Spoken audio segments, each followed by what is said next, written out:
Hi everyone, I'm hoping you're well on this beautiful Sunday.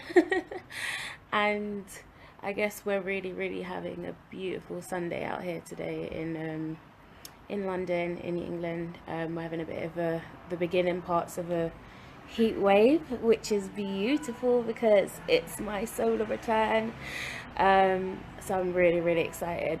Um, I'm gonna be 29 on Thursday, so it's gonna be a beautiful time. I'm really loving these energies right now.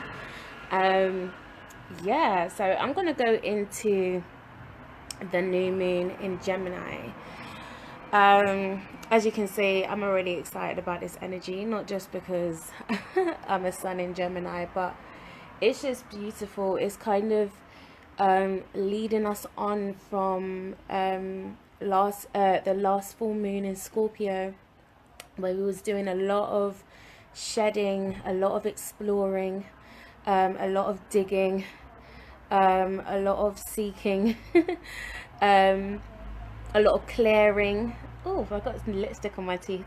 Hi Linda, how you doing? I'm hoping you're well. Yeah, so we was just clearing out a lot of baggage on the last full moon, and we're here to the new moon. The new moon is like almost like the seed that's being planted. So this is where we'll be dealing a lot with our intentions list. So tomorrow is the new moon. Hi TK. I'm hoping you're well. Yeah, so it's all to do with intention setting, your manifestations, like what is it, just exploring. And I'm going to kind of go through what you can kind of be writing about as I go through this live. Hi Brooke.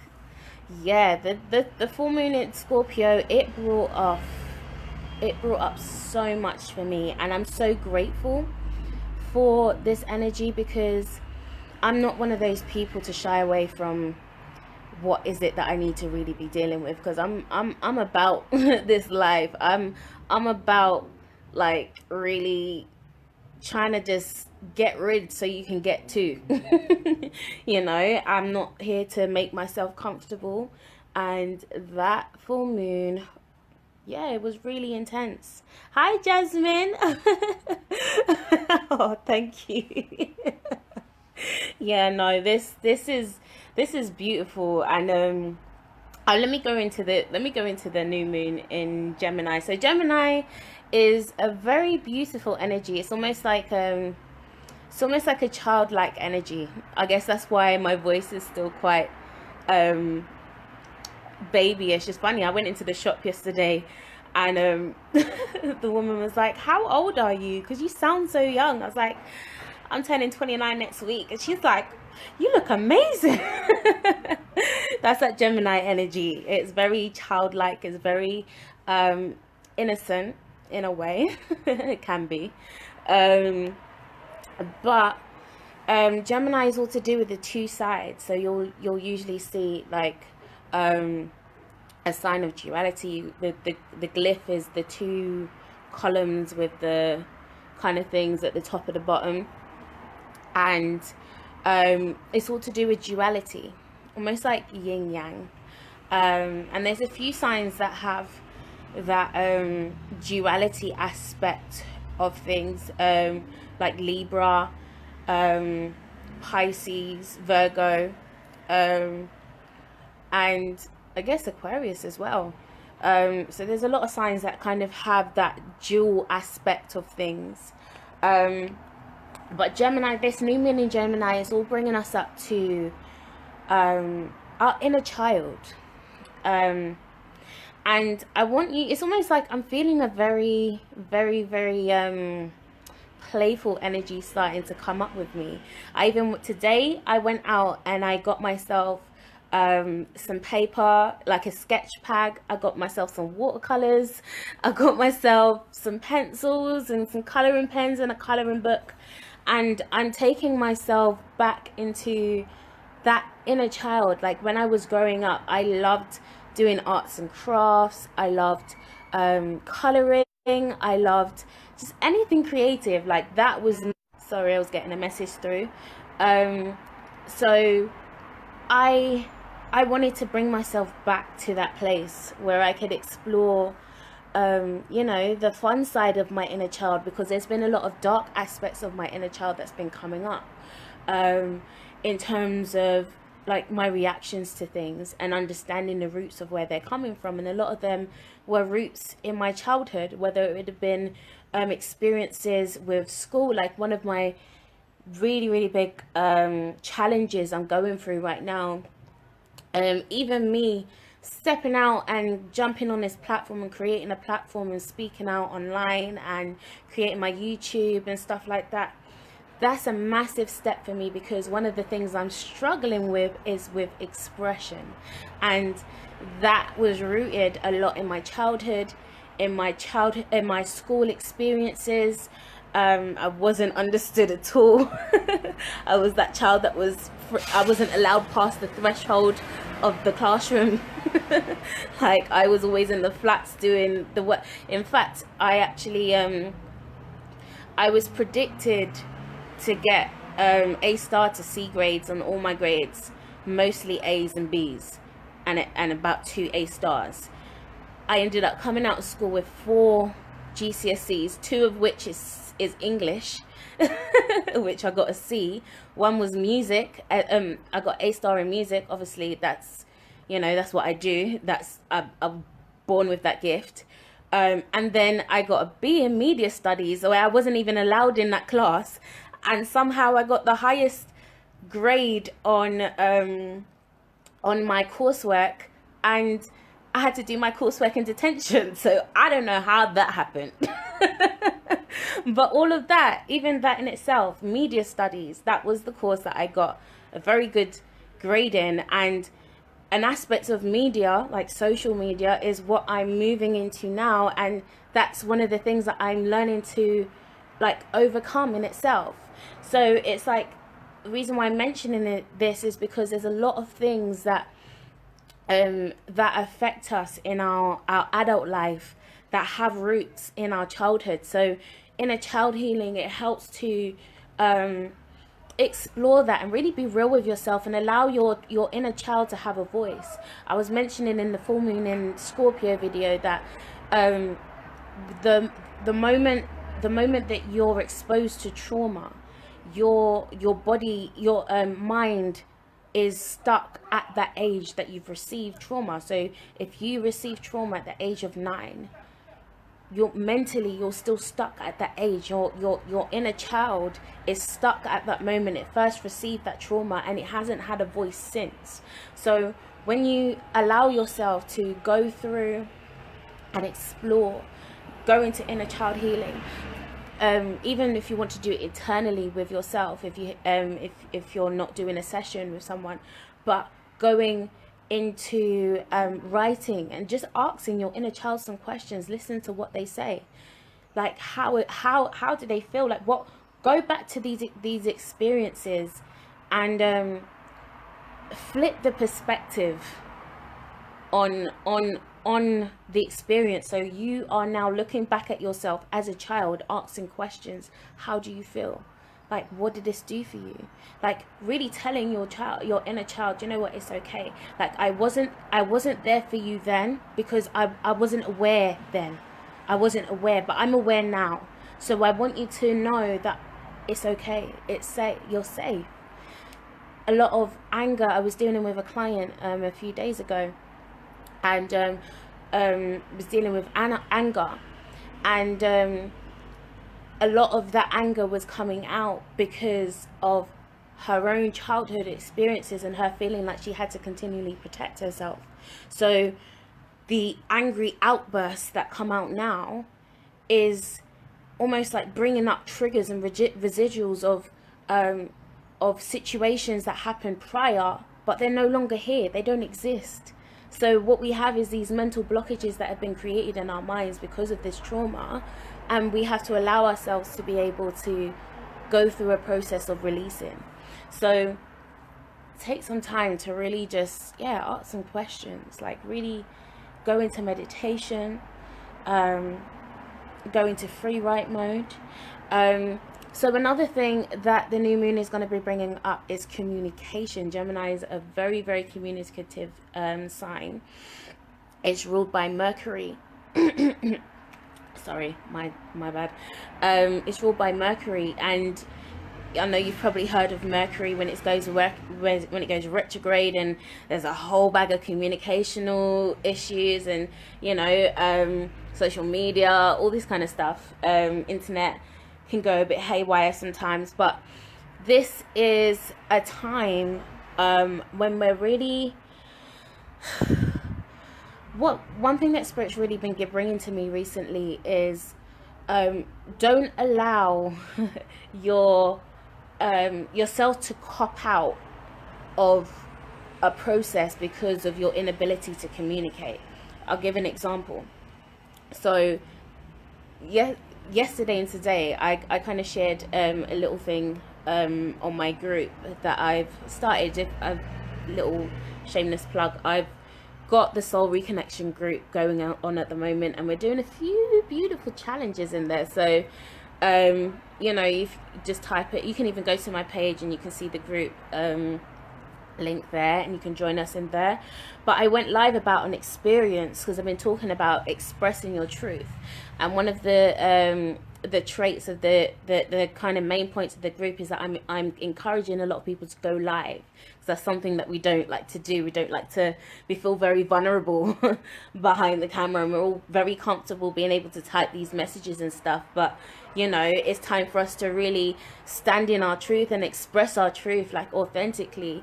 So, like, in many different ways. And one of the ways that it came up for me was, so yesterday I went to go get my eyelashes done.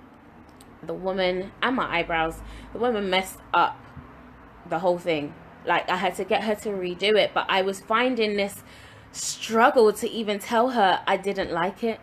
And I was talking about how we don't see ourselves as deserving, because like, something as simple as you not liking something. You've paid for a service, you don't like it, but you can't tell them that you don't like it.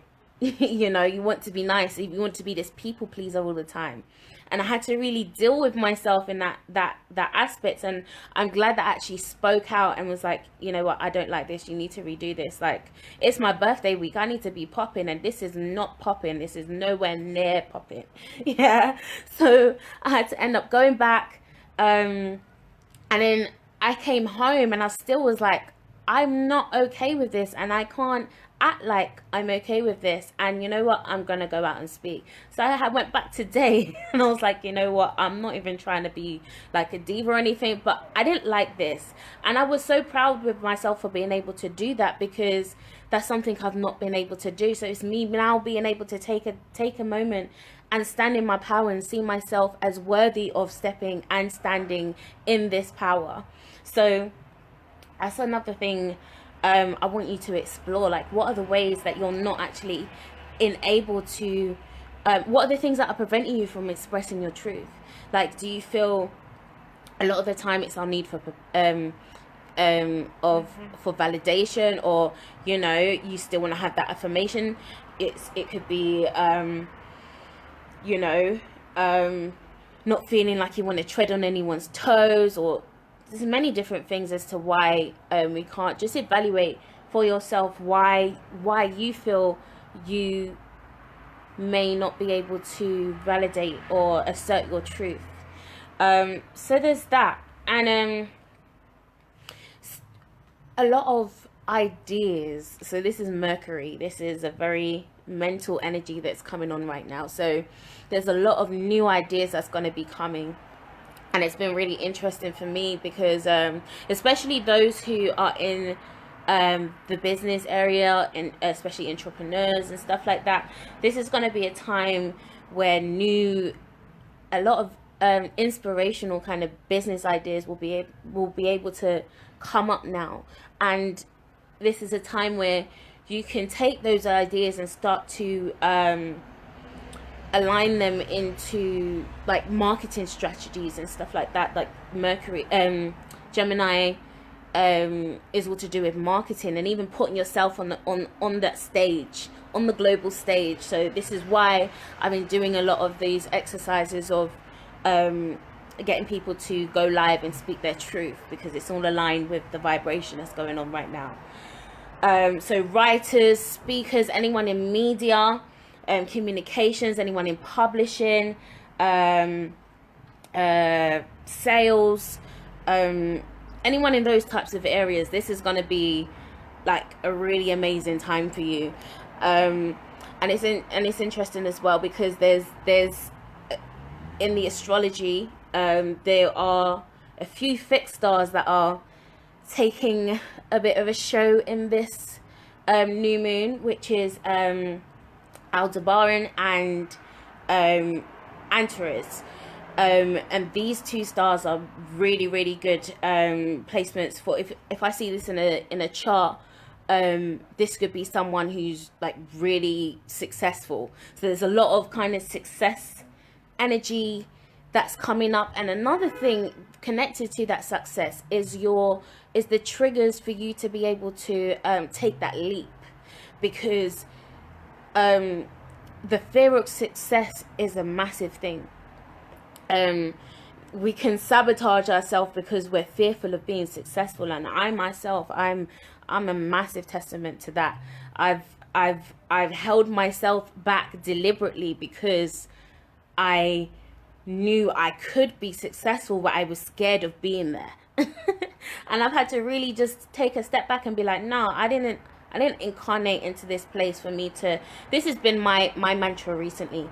I refuse to make my grave richer than my life, because the graveyard is like the richest place on earth right now, because there's people that have died with their talents, with their dreams, with their gifts, and have not utilized the fullness of their potential. And so they've literally died with all of those with all those things. And I no longer want to fall in that trap. I want to make sure that I utilize the fullness of my experience on this earth. I came here for a reason. I didn't come here to float. I didn't come here to just, be frustrated all the time with my current situation. Like, I came here to change it. So again, back to this whole cop-out situation. I don't want to be a cop-out on my own earthly experience. So like, really evaluate, like, what is it that you're hesitant to take these leaps of faith. The Fool card in the tarot has really been resonating with me a lot recently, because it's all to do with you. It's like it represents a man who's just standing at a cliff, and he's almost like a hippie. He's like, oh, everything's good, and you know what, I'm just going to take this leap of faith and everything would be well. And you know what, sometimes you can take that and sometimes we can fall. But I love Lisa Nichols. She's an amazing transformational coach, and she says this all the time, and she says there's three things that can happen when you take a leap of faith. You either fall on something soft, you fall on something soft, you fall on something hard, or you fly. Now, all the last two, we don't like falling, but the thing is, when you fall, there's so much gems in that experience of falling. Because if you don't understand what it means to be at rock bottom, when you get to the top, there's no appreciation. You don't understand the progress. You don't understand the journey it took to get to that place. A lot of people want to be able to get to successful places without going through the process. I wrote a song called Rainbow, and it talks about the process of a diamond. A diamond, it doesn't just randomly appear as a diamond. A diamond first starts as coal. This again is bringing in alchemy. Coal, it's dark. It comes from deep within the earth. You wouldn't even think something like that would be able to transform into a diamond, but through heat and through pressure, it becomes the most beautiful gem in this world that people spend fortunes on. Like, how much can you get coal for now? But how much can you get diamonds for? So don't allow yourself to cop out on the process, because everything it adds value. It adds value to, you know, when you finally get there and you actually have a hero story to tell. You know when people say, what's your story? Like when you watch American Idol or Britain's Got Talent or any of these types of programs, what is it that really captivates you about these people? It can be their voice, but what is the substance behind it? It's their story that they have, the story that they took to get there. That's what people resonate with more. So don't allow this process to be a cop-out. Like, allow yourself to go through the necessary steps. And the reason, if you feel like you're stuck in a step for too long, is because you haven't grasped the process yet. And I'm sorry to tell you that things will not move forward until you fully acknowledge that. So the choice is yours. You know, so there's a massive vitality energy, life force energy that's coming, like rejuvenation that's coming right now. And you know, these energies are subjective to you using them. They're available, but you have to be able to utilize them. I would say this is a very creative energy that we're in right now. So I would encourage you to channel this energy creatively, whether you're creating it for business endeavors, whether you're creating it just for personal endeavors, you know, like going on a journey like what I did, and buying the paints and stuff like that I'm going to be doing. So yeah, so the duality aspect of things, this is what I wanted to touch on. So there's light and dark to everything. Dark doesn't mean bad. Dark is just an extreme opposite polarity of light. It's not bad, it's not good, it's not negative, it's not positive, it just is. So there's, as a Gemini myself, I understand that whole light and dark aspect, but there's a okay, so you've got your shadow side, you've got your, you know, the side that we show. A lot of people are very afraid of their shadow, mainly because they've developed this negative relationship with it, because they've not taken time to actually explore it and understand it for what it is. I've been doing a lot of intensive shadow work, and I've come to a place where I've acknowledged my shadows. I know what I need to work on and stuff like that. But there's an aspect of me that actually is not, I'm like, I love my shadow self. I adore her. I actually wish that I could integrate aspects of her, because she is very assertive. She does not take any foolishness. She has a way that she's able to express herself. Yes, she's very, you know, she can be very extravagant, but that is amazing. Like, that's her being able to express her truth. She needs to know her boundaries so she doesn't step on people's toes, but that energy is relevant. And I'm bringing this up because I want you to be aware of how we can suppress different aspects of ourselves. And when we suppress them, they were only going to come and roar back at us even stronger. So we need to take the time to, you know, acknowledge, embrace, integrate, and, you know, begin this merging process. This is what duality is all about, because it's no longer coming into a place where we're seeing these sides of ourselves, or the light and the dark, as separate, but we're now being able to see them as one, as integrated